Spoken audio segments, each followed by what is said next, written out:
Retrofitting a rear assembly out of another brand of kart, the Tony kart, into the 1990s DAP model kart has been a huge job. The major problem being trying to fit the bearing cassettes to the chassis. The hole patterns didn't line up. I've had to re-drill and tap a few holes, made a couple of boo-boos, I got one in upside down back to front, but I've just had to redress that as I went. Welcome back to the Power Public YouTube channel. Today's video, that's right, we've got the retro kart back off the shelf and we're about to fit some more parts to it. Now, we did get the other parts out of the parts bin. I don't think we're going to be able to resurrect a few of those things from the back of the car. I do have a solution that's coming up in just a minute, but let me show you those parts first. So this is the original brake disc and disc carrier, and if you look closely here, it's got the nice DAP insignia, but it's cracked right through the magnesium. So that's something that you just can't repair. I mean, it's the brakes, it's safety, all that sort of stuff. It has a bit of a cheese cutter disc. I know that was popular back in the day, but technology's moved on. So we're going to update the brake disc and the brake disc carrier. On closer inspection, you can see that these rear wheel hubs are just generic aluminium, nothing special to see here. So we're going to throw these ones in the bin as well. And same for the sprocket carrier. We've got an aftermarket, ancient aluminium style sprocket carrier. It's nothing special. So no DAP insignias on that. So we're just going to get rid of that as well. Now for the purists, these DAP master cylinders and, well, the master cylinder's missing. It had a retrofitted R&R brake pump or master cylinder. And then the calipers are these old style calipers and pads, which I'm just never going to be able to get parts for anyway. And they're probably, I haven't even opened them up to get the pistons out, but the corrosion on the outside is probably going to be as bad on the inside. So we're just going to put them to the side and maybe donate them to somebody else with a DAP retro project that they want, the original DAP calipers, and I can donate them to them. We still have the ongoing saga with the pedals. This is the original one that is in not very good condition. And then we've got the silver chrome original Tony kart upgrade pedals that we're thinking about using. Otherwise, it was the senior pedal. But this one here has got its own problems where some of the pickup points are, geez, it's going to be another whole series of how to retrofit these to that car. So I'm leaning towards, there was a strong vote for this pedal, and these are the pedals we're going to be putting on the DAP kart. So what we're going to be doing here is raiding some parts off a Tony kart that we've had at the shop for ages. We've got the brake pump, brake line, brake caliper all coming off, and then we're going to retrofit the whole lot to the DAP kart.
So now we can remove the whole assembly as one. Don't worry about that, I do it all the time. And we can try it in the other cart.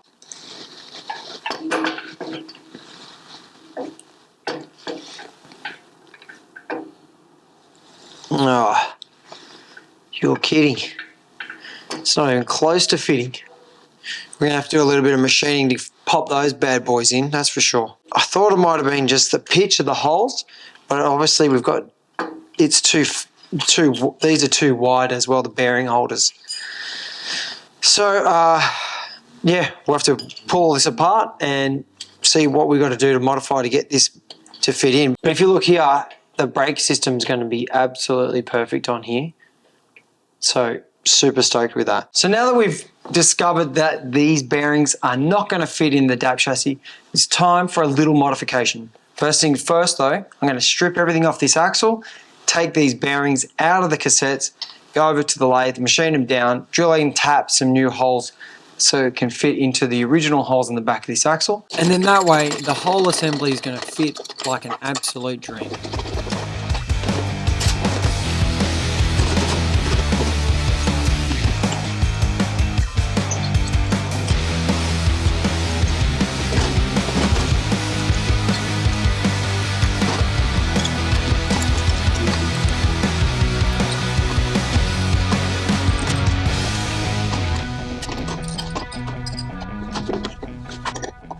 And not having done this on the chassis was probably a big mistake on my behalf, because I could have slid all the hubs off and then pulled the assembly apart.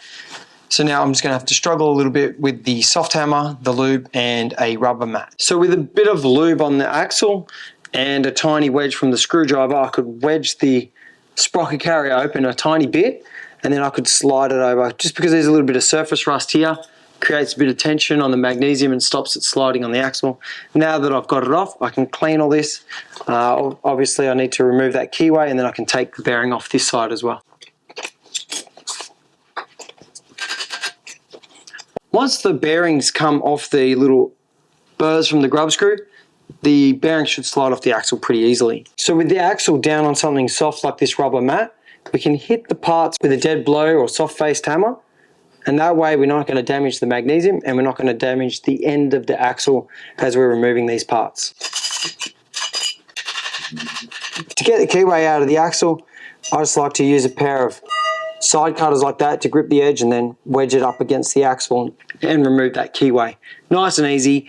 If there is a little burr there, you can just file it off later with a flat file. All right guys, so now that we've removed all the components off the axle, we're ready to take these guys over to the lathe and machine them down, ready to fit in the old chassis. The one thing I'm going to do first is remove this bearing from the cassette and remove that screw so that when I clamp it in, there's nothing flying around in the machine. For all the Power Republic fans out there, you might have seen this trick before. For you guys that haven't seen it, we're going to loosen that screw off there. Grab the soft-faced hammer again. Insert the bearing onto the axle to hold it so that we can get that bearing to rotate in the cassette. Turn it 90 degrees and then rotate it around until the bearing lines up with these little reliefs in the bearing cassette. And then you can remove the bearing, and that's how you put them back in. So what we're looking for is these bearings to fit in that chassis. Now the bearings are 18 millimeters wide, and these guys here are 21 millimeters. So we need to machine these down so that they fit in the cart. And the size we're looking for is about 19 millimeters. So what we've done here is we've set the carrier up in the 4-jaw chuck with the reverse jaws holding it outwards. I'm going to put the dial indicator there to make it central or clocked in, and then we can start machining. We're going to lick down the outside, machine the face, flip it around, or chuck it in the milling machine. I haven't quite decided yet, and just finish it off. And then once we do that, we can do the same again for the next one, and then fit them into the cart. Whoa, what a big job. I know, but we're going to speed it all up so you guys can stay with us the whole time.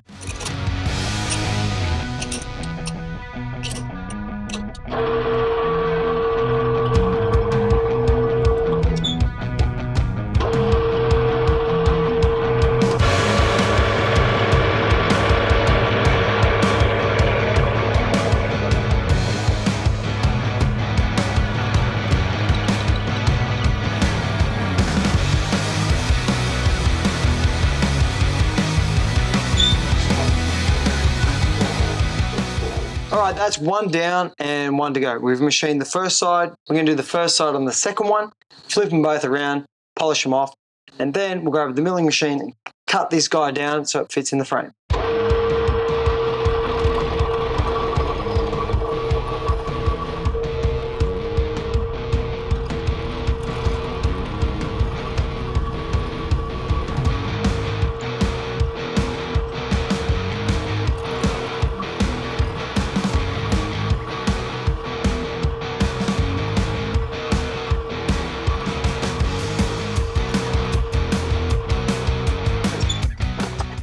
Okay, so we've hit our size, it's 19 millimeters. We're going to pull this guy off and go and check it in the go-kart before we machine the second cassette. Moment of truth, the original not fitting, the new and improved race lightened version.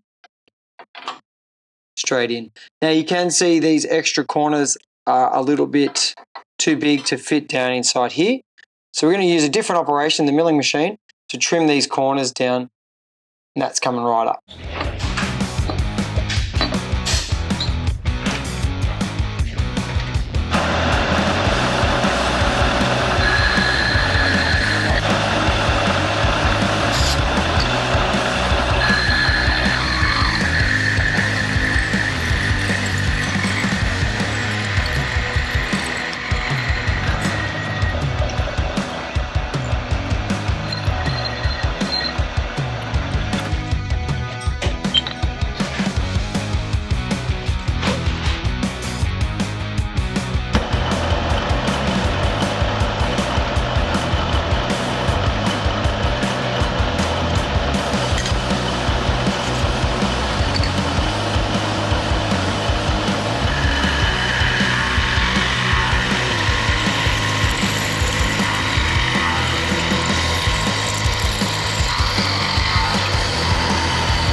So this is the finished product after we've done all the machining. We've blocked down the outside of these cassettes to fit in the chassis, drilled and tapped some new holes, and now we're ready to fit them up into the cart. Now if you look closely, the original holes is here 1, 2 and 3, and they were 10 millimeter, and all the Tony Kart stuff is 8 millimeter. So what I've done is these little holes here were already sort of laser cut into the frame. So I've just drilled them out to an 8.5 so that when I fit the bearing cassette down and in, and we've got our new tapped holes here and here instead of there and there, which would be too close to the bearing anyway.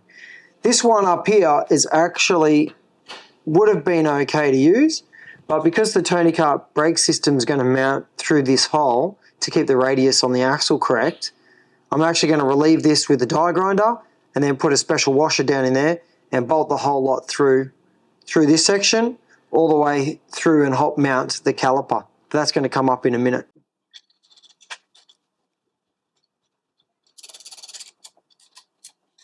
Now for the keen eye, you might notice that we have one clamping screw backwards and one forwards.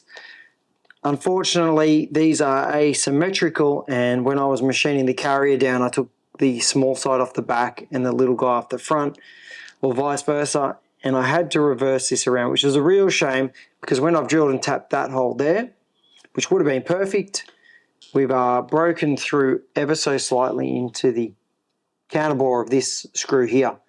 So that's going to cause us problems later, because if we do that screw up too tight to lock the bearing in the cassette, it's actually going to damage that thread. It already has, so I'm going to have to make a special washer so we can still clamp our bearing in our cassette. Had it been the other way around, it would have been spot on like a happy accident. As it turns out, it was an actual accident, and yep, unfortunately it didn't go as planned. So if we measure our bearings to the chassis, it's 34.67, which is about the same as the other side more or less. And then here we've got 74.88, which is very similar to the other side. So our bearing is relative to the chassis, as best I can estimate, in the same spot, both sides of the car. So just like one of our most popular Instagram shorts and TikTok, we're going to load the axle up and make sure it lines up pretty close to the bearing. Even though they are self-aligning, I'm going to line them up so that when I'm putting that axle through, it can slide in nice and easy and I don't have to hit it in with a hammer. I'm going to check it from both sides, and all I'm doing there is I'm just moving the axle with light pressure all the way to its forward position, all the way to its backward position. So if I use light pressure here, the axle's nearly flush with the front of the bearing, and light pressure there's a couple of mil variation on the back of the axle. So all you can do there is just tap the axle forward and backward until you halve that error. Top and bottom, just check it with your finger, and then that axle should slide through those bearings perfectly. And with your 5mm Allen key, you can just lock that into position and that bearing's going nowhere. Slide the axle back, grab said brake disc. Now this is the fully floating brake disc off the Nordics kart. Should be perfect for this little machine.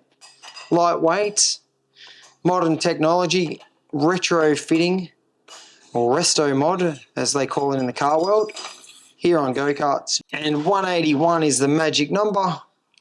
Beauty, we're perfectly square. And I'll just get a grub screw in to the axle just to hold it in place while I mock up the brake disc.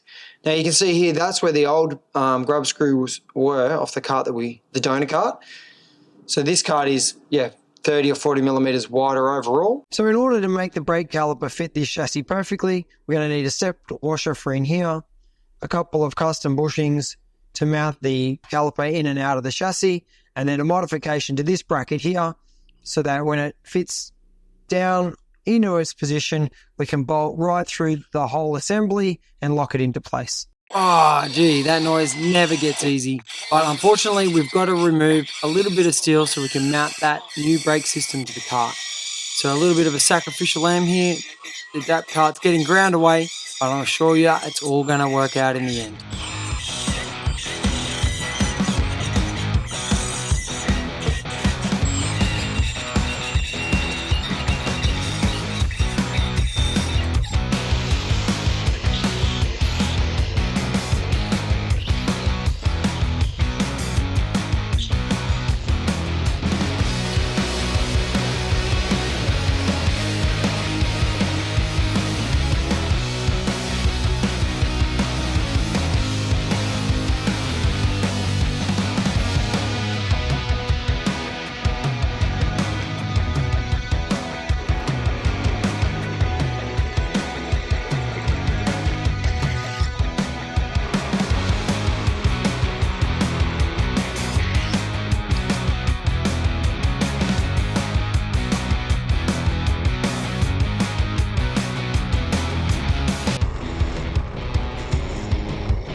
So now we've got all the components made, step washer, the two custom bushings for the spacing out, and then the L bracket so that we can bolt right through the chassis into the bottom hole and hold that caliper perfectly in position on the brake disc. First step, we're going to put this L bracket that we made down onto the brake caliper and hold it in position with a couple of M6 cap screws.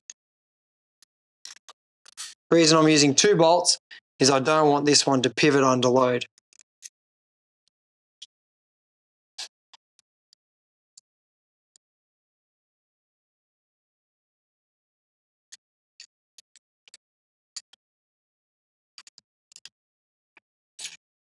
Slide the caliper over the disc.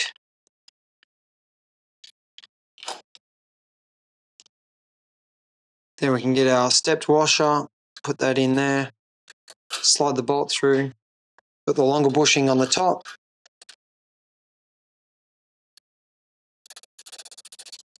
Then we can install the bottom bolt all the way through.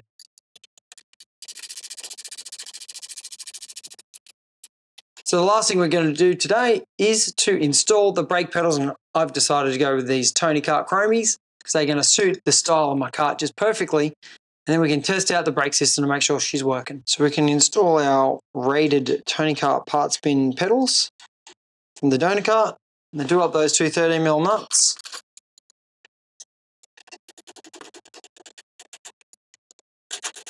Attach the return springs. Install the brake pedal.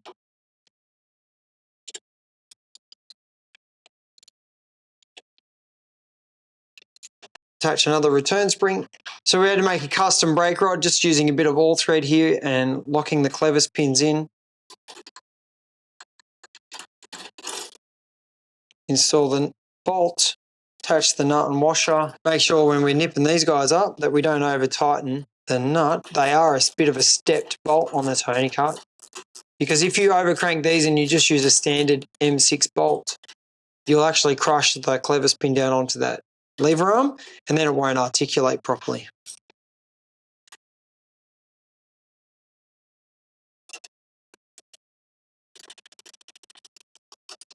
So there you have it, a 4-piston brake caliper, fully floating brake disc, 40mm axle assembly, retrofitted to a 1990s DAP Greyhound.